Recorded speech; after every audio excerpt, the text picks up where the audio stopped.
Hey all, welcome back to Messing with Mopars. Darren here. What do we got going on? Oh yeah, that's some tranny bits. So all that has to go back together and then go back up in over there. You know where. There. It's besides the point. Here's what we're doing today. Actually, not today. This afternoon. New lower ball joints. That was the old one. I mean, it was not overly loose, but the boot was all ripped to hell, and then the mounting's all ripped to hell as well. So what we're gonna do is we're just gonna put a new one, new lower ball joint on this side and on that side. I'll clean this spindle up a little bit. We'll put some brakes on, or some new grease in there. Not a whole bunch. And then we'll torque it down, and then we should be good to go. Anyhow, so just gonna put a little bit of blue on there, a little bit of blue on here. Find the bolts, or the nuts, I mean. There's one. That one was this side. No, that one was this side. And then, I'm not sure where I put the other one. Oh, there it is. And that one here, I'm gonna put a dollop more on there. Okay. Not a whole bunch. Just enough. So, okay. So these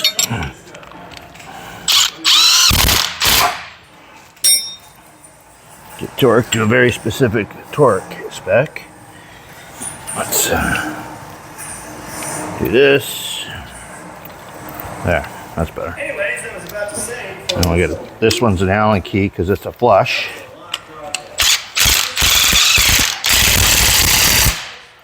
There we go. Very well. Oh yeah. This works. Come on. So much. Anyway, charging system. We're going to delete the 6-volt capacitor generator and replace it with this. There. The GM not one wire. This is just a standard alternator, factory type. So I guess Okay. it's a 3-wire. So we need It's 2. torque specs. Getting it in here is going to involve some fabrication. We're going to have to come up with a lower support brackety thingy. This top adjustment bracket might be really close to working. Some torque specs. I have to pray that this larger And a torque wrench. belt pulley will fit onto that GM alternator. Sometimes they do, sometimes not so much. So we'll see when we get it out of there. I'm not doing any of that tonight. I'm too hungry. I will do that. It's too nice for this. Should be on a boat. Day 3 of Studebaker's. I'm sure I told you I only had 4 days to get this done. That turns out to not be correct. You know, we're never exactly in danger of losing the shop around here. But there are times where projects just have to be done.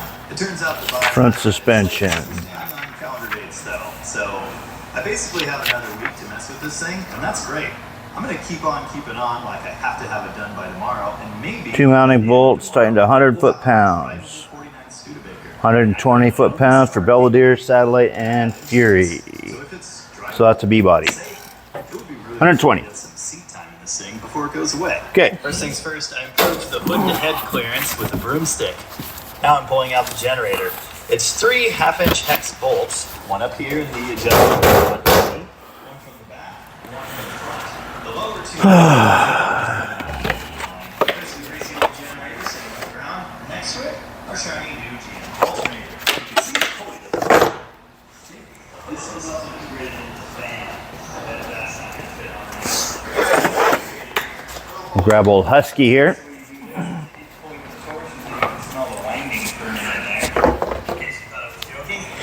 And Took some doing. That might have been one fan blade getting a pry-bar back behind there, but I think that's okay. I think the diameter actually works. I don't know if it's going to go on there far enough to get any threads. You can see how far off the fan will be standing. 110. Wait a minute. I do have a lathe. I forgot. Okay. a chuck big enough to mount this the right way though, and I also don't have any cutters yet. But I do have a file. I just used the old 4-jaw chuck because that was insane. This might not kill anybody.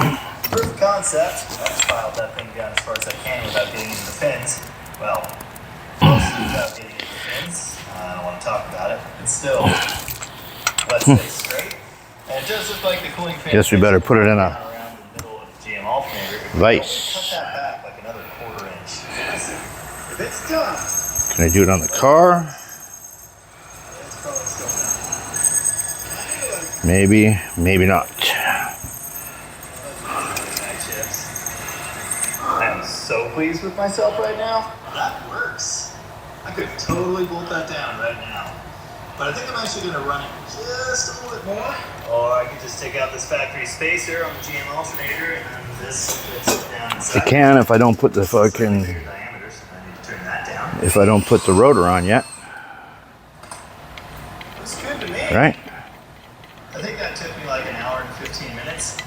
Is now a good time to remind myself and everyone watching this that Tractor Supply sells pulleys and I probably could have just gotten one of correct dimensions? Yeah, well, I certainly don't need any machinists coming in here and telling me how wrong all of that was. It worked. That's all that matters. Oh, you may have noticed one other difference between these pulleys, and that is the diameter. What this is going to do is slow down the rotation relative to engine crankshaft RPM. I think that's what we'll do. I'm just going to install it on the car. So we just got to put in the upper and lower control arm and the upper control arm, and then that holds it in place. And then we'll put it together. We can't torque these until I get the car sit down on all fours. Let's wait on it. So I wonder if I could put that into the fucking vise though. Let's try that first. So I'd rather have that all stuff torqued and not have to worry about it. This is nothing. Take my protection glove in there. Sure, let's do that, I guess. That means in the future someone put this back to the generator. That light will do that. I'll let that use for so long. That's two spaces with that cut off the bands on and sort of cut away. Perfect. Okay. Because I used the factory pivot point there, this no longer works. That's why I tried some. So what we're going to do, we are going to put that in, and then we'll put the spindle on. So that and that go together. Maybe with this rotor. Good. Okay, so we'll take the other one apart, put the new part on there, and then we'll have to do all this too. So we have to put the grease nipple in, and I'll do that while we're sitting right here.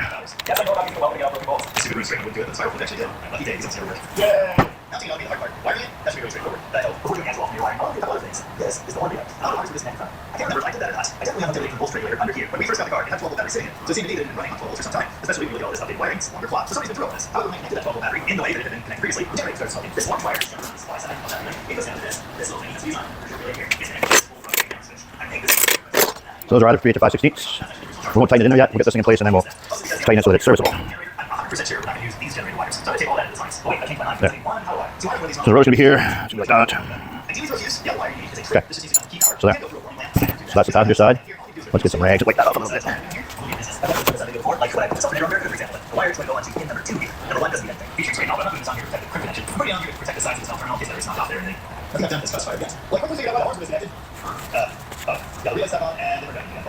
You'll have that. My experience with 6-volt horns has been most of that. I did have one that's okay, one spun. I've been told 12 volts will kill us again, but the engine put that, but I'm doing 14.5 volts. And here's what we got now. Just put a little something with the hub there so I don't gall it up like I just did. Just that tiny bump was enough to make it charge idle. Like all you think. That's what's in your idle. You all think this week, bit of against. Turns out it stays better than 2 volts. Oh man, the dash lights on the left worked out too. I'm sure they be great behind it. You might think I just have some good extras 24 lights laying around. But no, I do probably have a tail cover these. Just to find the screws pop lights up. I'm pretty sure those are glass, which is awesome. Actually,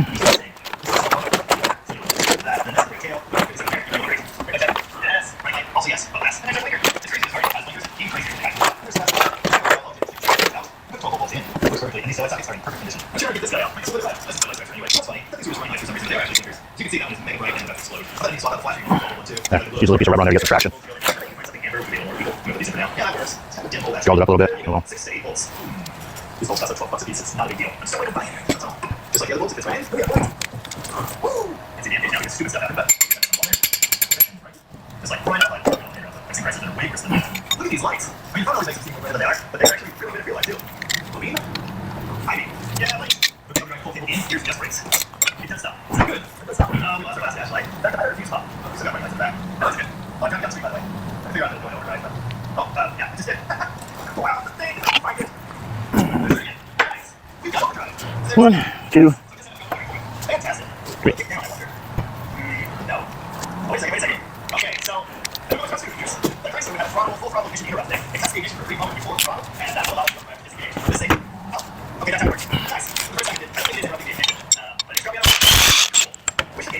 lights were still working. It's one of my favorite parts. I cleaned the door jam switch, so door works, the light works. It's actually still legal. Hey, never off that 30-amp circuit breaker. I do think I want to put something a little beefier in there, though. It's the next day, and the last day we have to tie a bow on this thing. Alan's going to be here in a bit to help me rebuild some wheel cylinders. I need to get the car squared up on the lift, so I need to fire it up again. Call if you will, the cold start in this car is absolutely atrocious. I happen to notice that part of that was a choke adjustment issue. The choke was never fully fixed. The screws were loose too.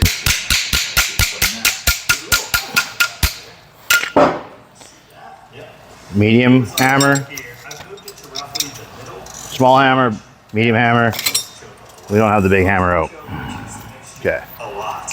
It does this in 2 ways. First, it closes off incoming air, obviously, but second, it directs vacuum into the circuits of the carburetor to draw fuel out to start the engine with. Without the choke shutting all the way, no accelerator pump, we were basically not getting that much fuel. You're going to drink the fuel by hand first. It should fire up like that. Wow. Okay. This is all that takes. Are you okay figuring around? This station continue working? It needs some sort of filter.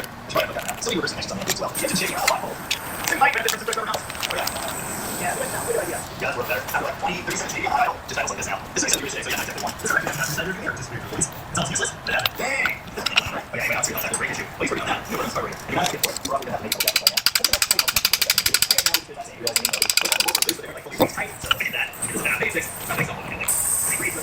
So, what if I roll down faster supposed to be tight? Yeah, that's one thing. Starts off, well, real bad reds. Front left faster reds. But now we're getting in trouble. Got this front top cover off. This is our accelerator pump right here. That part controls it back into the inside the car. There's 2 guys to move. Under this thing is where they get a big squeeze issue because when I put fuel in there, you get the choke around the side there, and just run out around this gasket. Gasoline entire carburetor gasoline, which is not ideal. I have no idea this is something serious, so I'm probably taking a file of that. Oh yeah, still get a lot of flat there. And finally, you think, bro, no, it looks like I have a job, but I'm too exactly way flatter. Try to tighten this. Do this one thing. Or utilize this needle rod, what do you call that? That's like this. Anything carburetor for many years. That's what we're looking at here. This accelerator pump, you can see it also partially controls the needle position. If there's vacuum, they're going to draw all the way. This is going to forcibly draw the needle out all the way. When it's in this range here, it's sensing. When it's all the way down, it keeps it from going out too far. See this? It keeps it kind of works like so. This here brings the pump back up. This right here as well, which brings this arm. There's going to be a spring in there on pump as well. When you do this, that's range what's supposed to be now. It's probably what this is. So I'm going to fix that. This is the choke tower. That basically on the body one piece. That'll work again. The bulk back here is not just like go. Let's try this. It works. Take all the screws out. There you go. That's actually what's magic happens. There's magic piston. There's feeling down. There's a flux. We know it's good. This is inside. Pour gas down for a little. Gas came out perfectly in one piece, by the way. The top off, the pump away, right out. Might be a little drag on it, but it's actually still one piece. And it's old school leather, so I'm able to soak that in like some oil, some gas, nothing. Old school leather, he says. Missing on the outside. That hole, this hole is supposed to be checked off. Just without it. This will be on. Finally got that. I got all those past ways. I think it's the last one. It's definitely now. But check all back down there. Raise all plugs. Get this bad boy. Look what we get. That is a functioning accelerator pump. Now the mechanism run a diaphragm. So that's 2 lower ball joints done, installed. I'm pretty sure the leakage was up here. So what we're going to do now, yeah, I think we're going to be fine. Sometimes you'll see raised areas on these bodies to press into the gasket. probably don't need to clean that up that much. We're going to install these on the car, get them kind of set in there, and then what we'll do is we'll put the rotors and stuff on. So that will be step 2. Step 2. All right. Yeah. So thanks for coming along for the ride. Don't forget to hit like, subscribe, share, leave a comment. You can go back in time and check out some earlier videos. It helps with the algorithm. I really appreciate that. And yeah, so that's what we're going to do now. We'll put these, we'll put in the ball joint, or I mean the spindles, and then yeah, then that'll be that for today. That'll be a good thing done. All right, again, have a great day.